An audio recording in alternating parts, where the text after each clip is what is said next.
Friends, if you've been following our history series from the very beginning, you already know that we are covering Indian history in complete chronological order.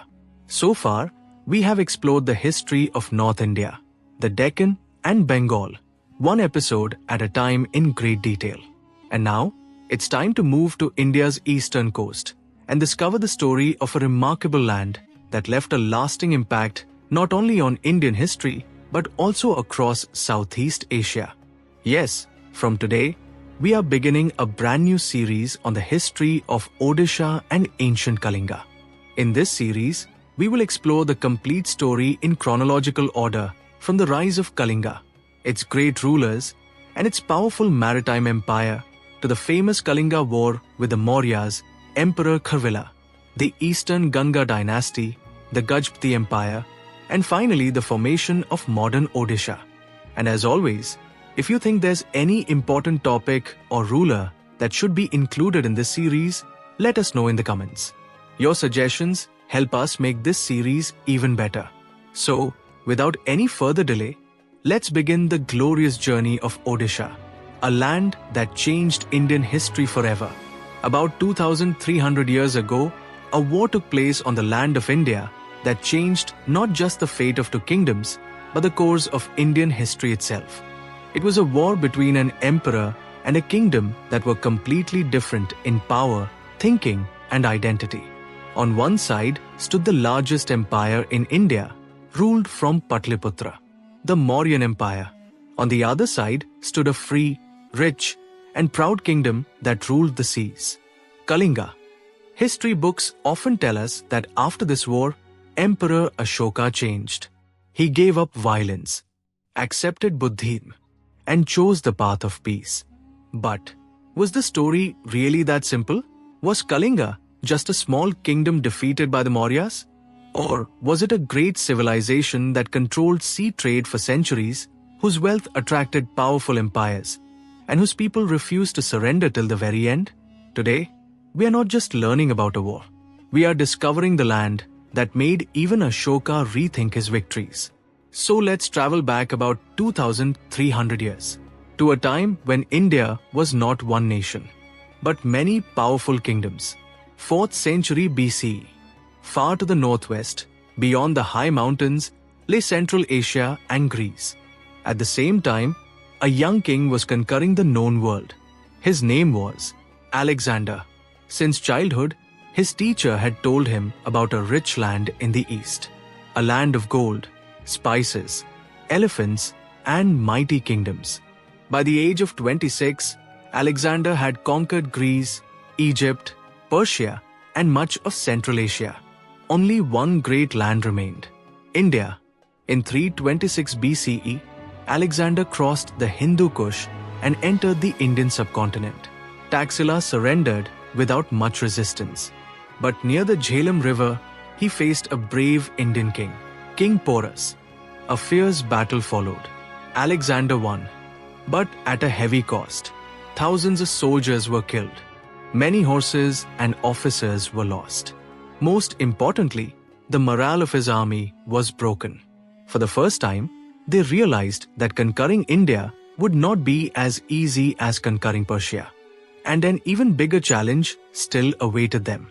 Beyond the Jhelum and across the Gangetic plains stood the most powerful Indian empire of that time, the Nanda Empire. Greek writers claimed that the Nandas had thousands of war elephants, a massive infantry, and a huge cavalry. The numbers may have been exaggerated, but almost every source agrees on one thing. The Nanda Empire was the strongest military power in India. When Alexander's soldiers heard this, they refused to march any further. After years of fighting, they were exhausted. Alexander wanted to continue, but this time, his soldiers said no. After Alexander returned, northwestern India became politically unstable. Small kingdoms struggled for power. Greek generals tried to control different regions. And in this chaos, a new name slowly began to rise, Chandragupta. But before his story begins, we must travel to India's eastern coast, because there stood a kingdom that would soon change the future of India. Its name was Kalinga. Ancient Kalinga covered most of present-day Odisha, parts of northern Andhra Pradesh, and nearby regions. But Kalinga's true strength was not its land. It was the sea. Merchants from distant lands came here, different languages, different cultures, but all with the same destination, Kalinga. This was more than trade. It was a powerful maritime economy. Rivers like the Mahandi, Brahmani, Batrani, Vansadhara, and Godavari connected the mineral-rich interior to the sea. Timber from forests, iron from the hills, and precious stones could reach distant lands within days by ship. This was the real strength of Kalinga. Its wealth, its trade, and its confidence. But great wealth always attracts powerful eyes. And soon, the greatest empire in India would turn its attention toward Kalinga. Northwestern India. Alexander had already returned, but the political chaos he left behind was far from over. His generals were trying to hold on to different regions. Small Indian rulers were struggling to protect their independence. And in the east, the Nanda Empire still ruled over the fertile Gangetic plains. Its capital, Patliputra, near present-day Patna, was counted among the largest cities in the world. Greek envoys described its massive wooden walls, wide roads, well-organized administration, and immense wealth. But as large as the empire was, discontent against it was growing just as fast. Heavy taxes, a highly centralized administration. By this time, deep hostility had developed between Chanakya and the Nanda rulers. Now he wanted more than just opposition. He wanted change. And that was when he met a young boy whose name was Chandragupta. Alexander had died in 323 BCE. The successors of his vast empire were fighting among themselves. As a result, Greek power in northwestern India began to weaken. Chandragupta and Chanakya were quick to seize this opportunity. They first started strengthening their power in the border regions. They brought many small kingdoms to their side. Around 321 BCE, Patliputra was captured. The Nanda rule came to an end, and for the first time, the Mauryan Empire was born. But this political change also had an important impact on India's eastern coast. That impact was Kalinga. It is believed that as the Nanda Empire weakened, Kalinga declared itself independent once again. It quickly regained its strength through its trade, its ports, and its powerful maritime network. This would later prove to be a very important event, because in the years to come, this independent Kalinga would become the greatest challenge for the Mauryan Empire. Meanwhile, Chandragupta continued expanding his empire. After ruling for about 24 years, he made his son Bindusara his successor. Then he retired to Shravanbelgola in southern India, where he spent the rest of his life in religious meditation. After him, around 297 BCE, Bindusara became the Mauryan Emperor. He launched campaigns towards southern India. The influence of the Mauryan Empire spread beyond the Narmada River into much of the Deccan. Many local rulers accepted Mauryan authority. Some regions came under direct rule, while others became allied states.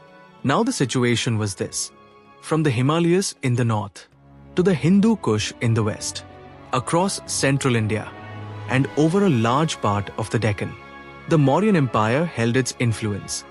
But even then, there were still a few regions on the map of India that remained independent.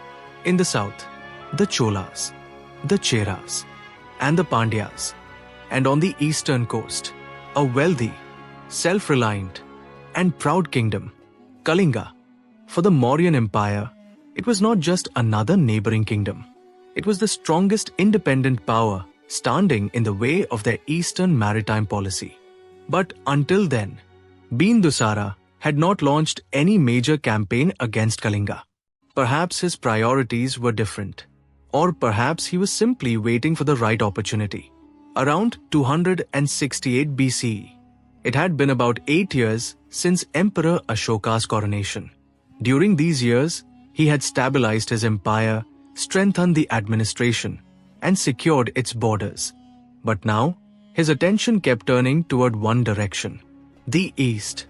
There, on the shores of the Bay of Bengal, a powerful independent kingdom still stood proudly. Kalinga. It was not just another kingdom. For the Mauryan Empire, it was a major strategic challenge.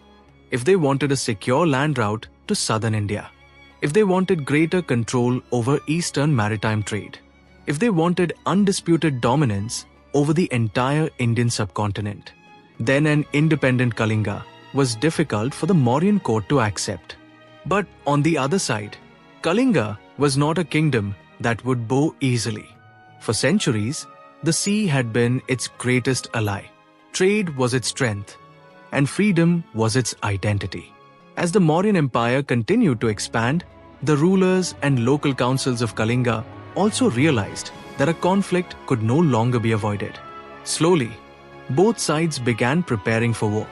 Even today, historians disagree on whether Kalinga was ruled by a single king at that time. Later folk traditions and regional legends mention different rulers.